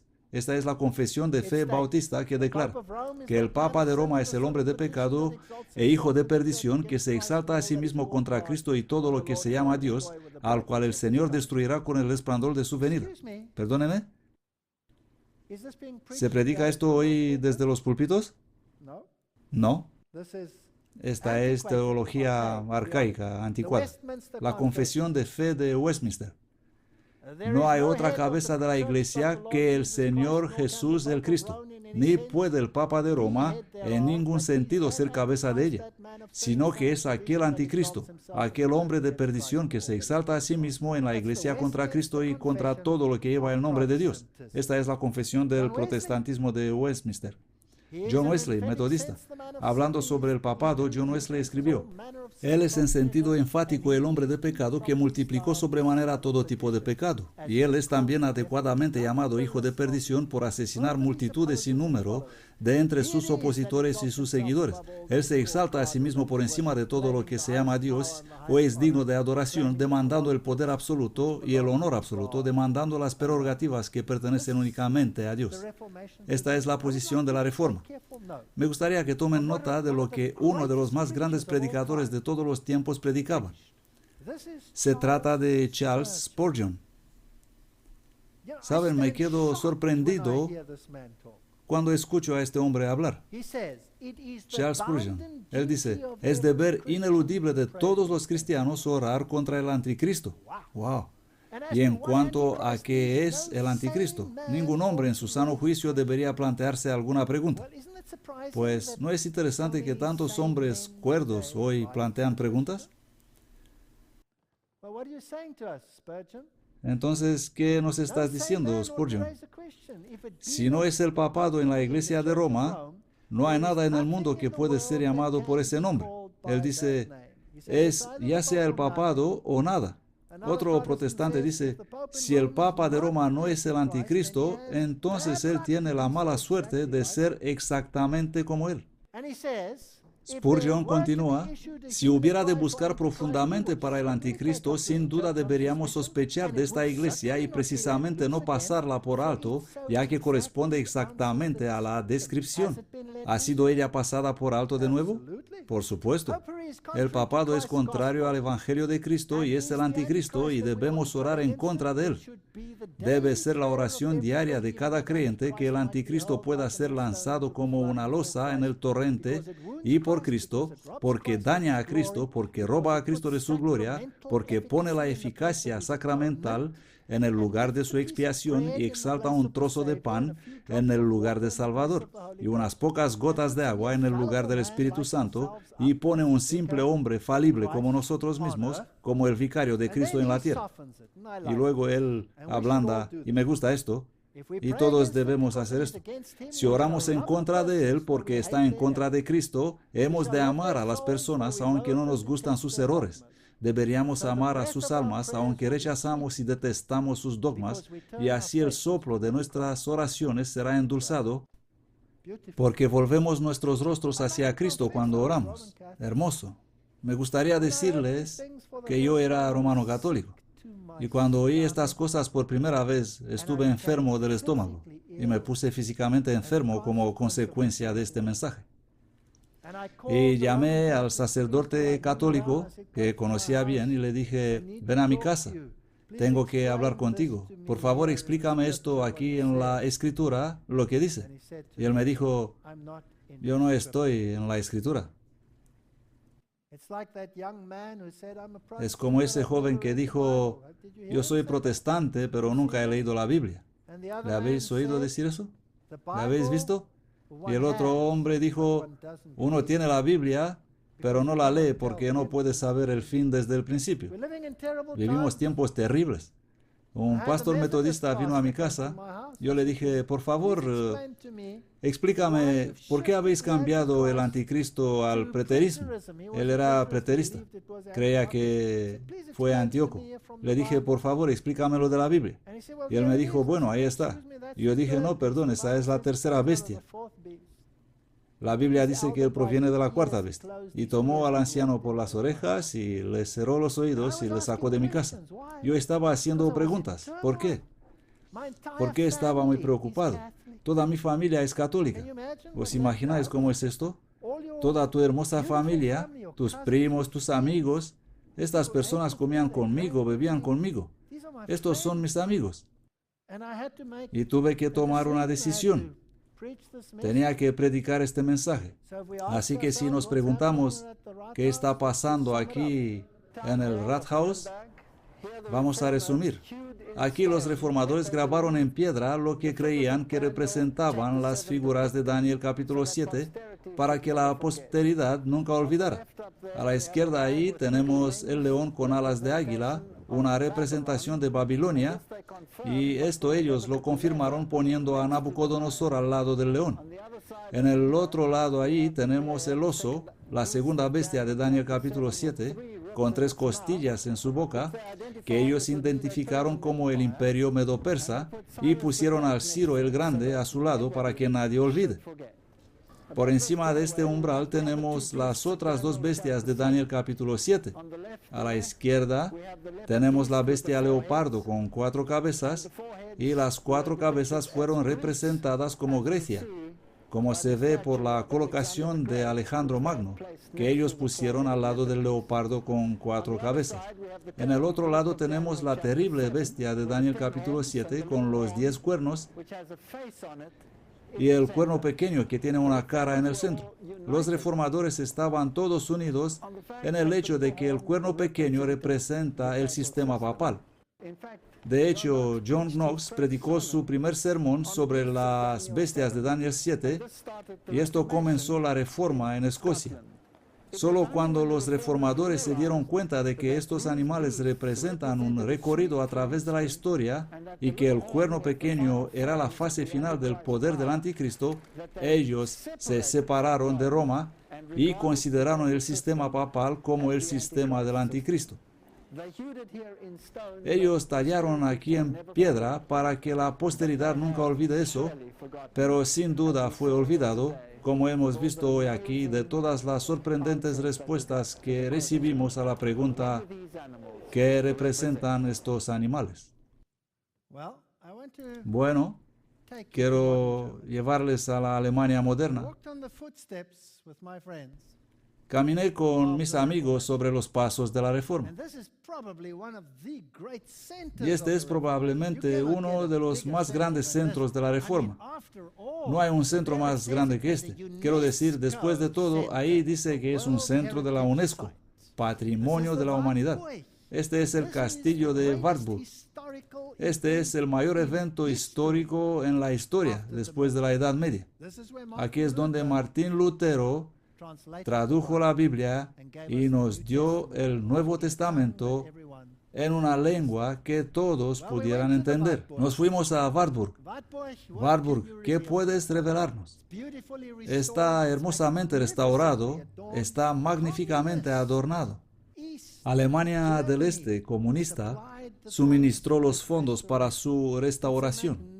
En la actualidad es un magnífico edificio. Este es el antiguo puente levadizo que fue levantado y Martín Lutero estaba dentro y los asesinos papales estaban fuera esperando para aplastarle la nariz. Si lo hubieran hecho, él habría sido muerto. Así que decidió trabajar lo que era bueno para él. Y este es el viejo puente levadizo, y dentro tenemos esta magnífica restauración. Debe haber costado muchos millones para restaurar este lugar. Y nosotros obedientemente fuimos y nos quedamos en la cola y nos unimos a la excursión a través de la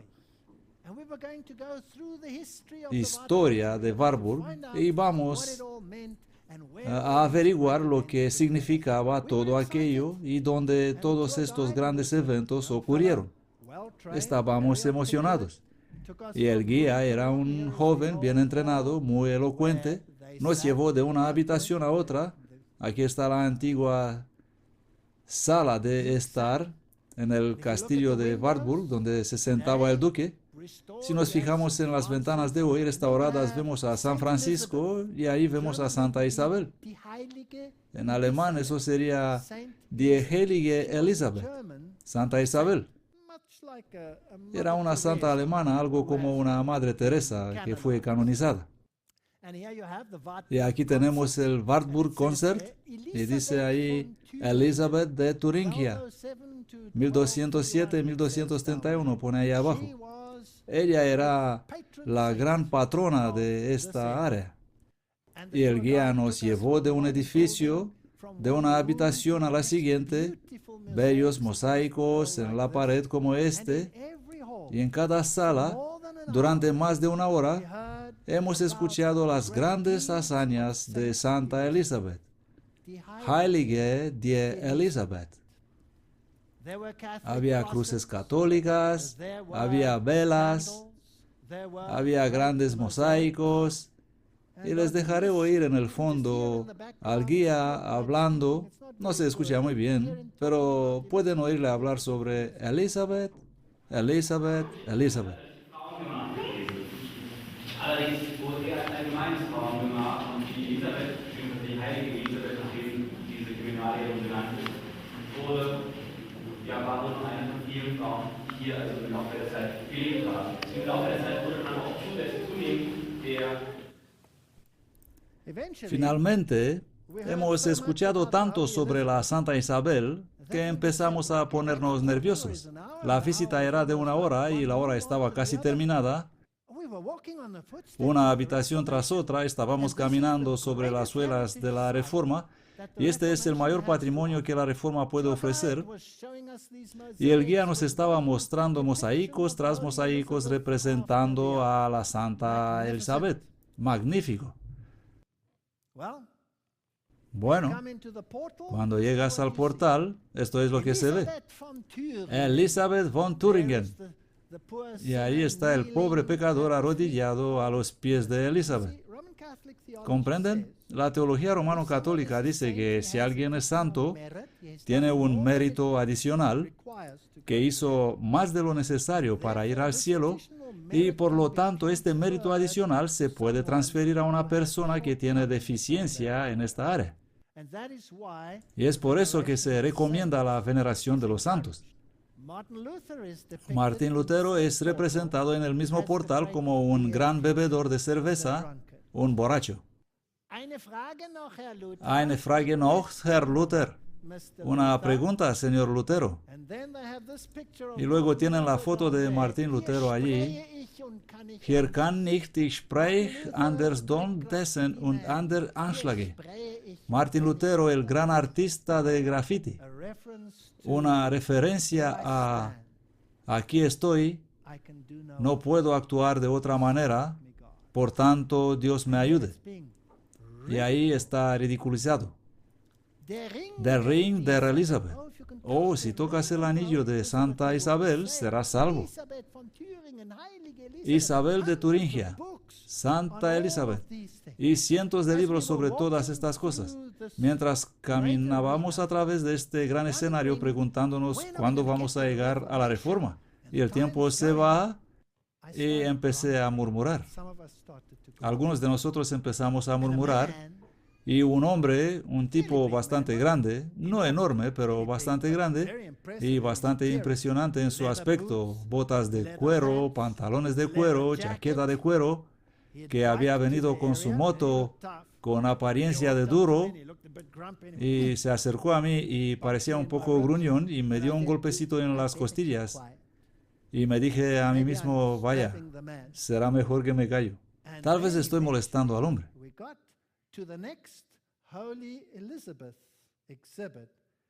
Y luego finalmente llegamos a la siguiente exhibición de la Santa Isabel y este hombre explotó y dijo, he venido a este lugar para visitar el Lutherstube y quería estar ahí donde él tradujo la Biblia.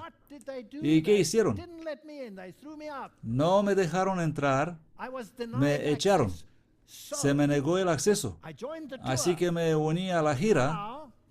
Y ahora, ¿qué está pasando? Nada acerca de Lutero. Solo esto, Santa Elizabeth, Elizabeth la Santa. Yo soy pastor luterano y quiero saber dónde escribió Lutero la Biblia. Adivinen qué le dijo el guía. Esto no es parte de la visita, señor. Bueno, no lo hemos conseguido grabar muy bien en cámara, pero les puedo mostrar un poco.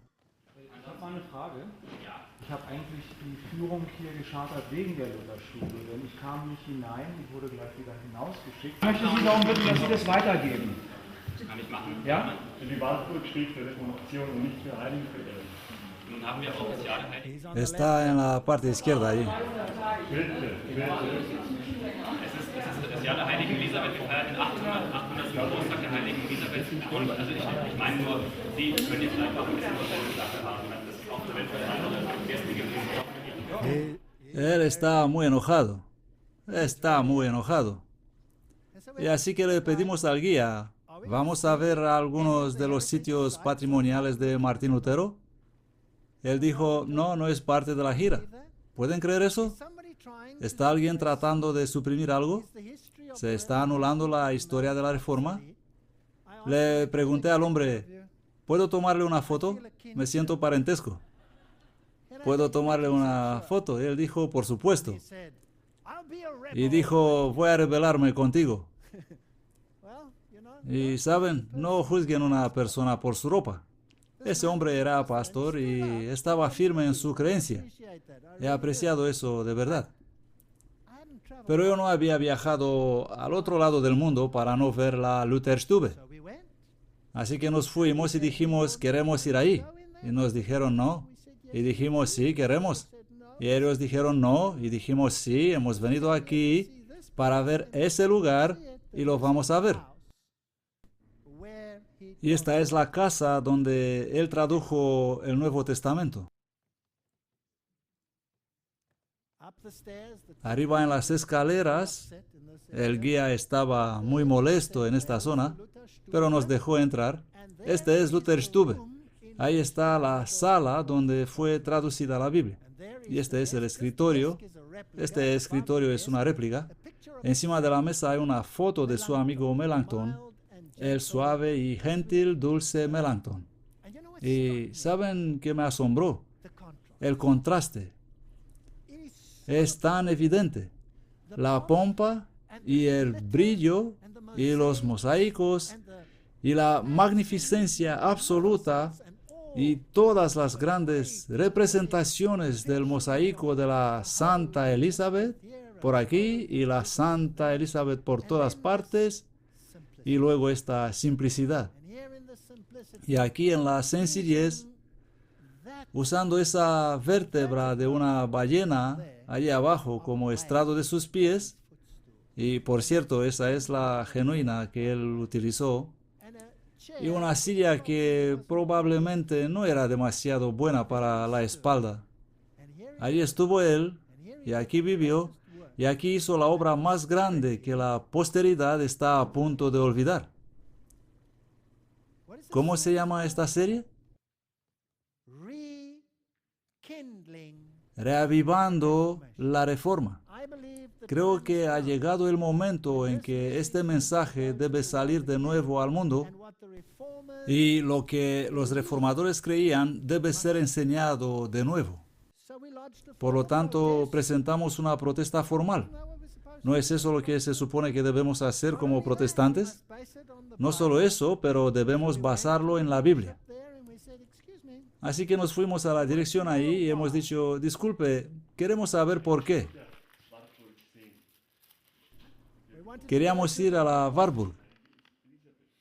Y durante una hora no escuchamos nada sino Elizabeth. Es ist ihr 800. Geburtstag und ab dem 7. Juli beginnt halt hier auf der Warburg eine große Landesausstellung hier zu Ehren. Oh.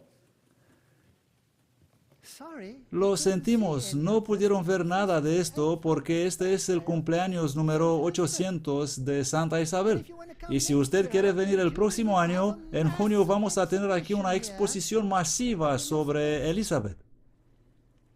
¿Ha sucedido algo de lo que nadie se ha dado cuenta? ¿Ha cambiado algo? Bueno, nos fuimos a la ciudad. Este es el Lutherhaus Eisenach. Aquí es donde vivió Lutero. Aquí es donde él enseñó. Hay un pequeño museo. No hay nada que valga la pena mirar de verdad dentro. Es solo un edificio donde estuvo, restaurado muy bonito, pero no hay nada realmente interesante de ver en el interior. Esta es la pequeña ciudad y en la misma ciudad existe la casa de Johann Sebastian Bach. Saben, es fascinante, cuando Dios levantó la Reforma, Él no solo devolvió la Biblia a la gente, Él no solo devolvió la visión profética a la gente, sino que levantó a los más grandes compositores de la época, y los grandes himnos de la Reforma hoy yacen en alguna cámara polvorienta. Tal vez tengamos que resucitar algunas de estas cosas. Aquí está la iglesia donde Martín Lutero predicó, y dice ahí, Ein feste Burg ist unser Gott. Castillo fuerte es nuestro Dios. ¿Se recuerdan esa canción de Martín Lutero? Leer las palabras de esa canción hoy, se podría pensar, wow, esto no puede ser. Nadie podría imaginar cantar algo así hoy. ¿Y qué es lo que vemos hoy ahí? Graffiti. Pero no el graffiti de Martín Lutero. Este es graffiti moderno en esta iglesia. ¿Y cuál es la mentalidad de la gente hoy en día? Cuando miras esto, ¿qué es lo que dice? Kotz. ¿Saben qué significa eso? Vomitar, dar asco. Es como si fuera un odio y un desprecio por la religión. Götzenfresse. ¿Qué significa eso?